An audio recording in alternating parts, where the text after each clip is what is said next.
Hi అండి. చిన్న పిల్లల కోసం ఈవినింగ్ స్నాక్ అయితే నేను ఒకటి పరిచయం చేస్తున్నాను. అదేంటి అనుకుంటున్నారా? బ్రెడ్ పకోడా అండి. ఇదైతే చాలా టేస్టీగా ఉంటుంది. అంత కారంగా ఉండదు. చాలా చాలా బావుంటుందనమాట. చిన్న పిల్లలు చాలా బాగా తినొచ్చు. ఎందుకంటే పిల్లలకి కారం అంటే నచ్చదు. కారం ఇష్టపడరు కాబట్టి ఇలా చేసి పెడితే చాలా ఇష్టంగా తింటారు. బ్రెడ్ తినని వాళ్ళు కూడా ఇలా పకోడా లాగా చేసి పెడితే చాలా ఇష్టంగా తింటారు. ఎలా ప్రిపేర్ చేయాలి అంటే ఒక బౌల్ తీసుకొని అందులో కొద్దిగా శనగపిండి, కొద్దిగా ఆనియన్స్, కారం, ఉప్పు, పసుపు, ధనియా పౌడర్, అలాగే మ్యాగీ మసాలా కొద్దిగా, ఒక 2 కానీ 3 కానీ బ్రెడ్ స్లైసెస్ అయితే నీళ్ళల్లో నానబెట్టేసి ఆ వాటర్‌ని పిండేసి అయితే ఇందులో వేసి బాగా కలిపేయాలన్నమాట. మీకు గట్టిగా అనిపిస్తే మాత్రం కొద్దిగా వాటర్ ఏసి బాల్స్‌లా అయ్యేలాగా కలుపుకోవాలన్నమాట పిండినైతే.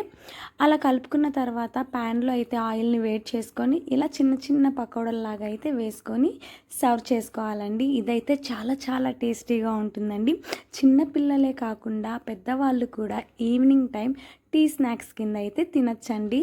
నేనైతే అంతా అయిపోయిన తర్వాత ప్లేట్‌లో యేసుకొని సాస్ అయితే యేసుకొని అలా అద్దుకొని తిన్నానండి. టేస్ట్ అయితే చాలా బావుందండి. సూపర్బ్ అసలు వర్ణించలేను. అంత టేస్టీగా ఉందండి. అసలే నాకు బ్రెడ్‌తో చేసిన రెసిపీస్ అంటే చాలా ఇష్టం. సో, మీకు కూడా పరిచయం చేయాలి అనేసి నేను అప్‌లోడ్ చేస్తున్నాను. ఇంకా వెరైటీస్ అయితే చేస్తాను. Keep like, share and subscribe. Bye.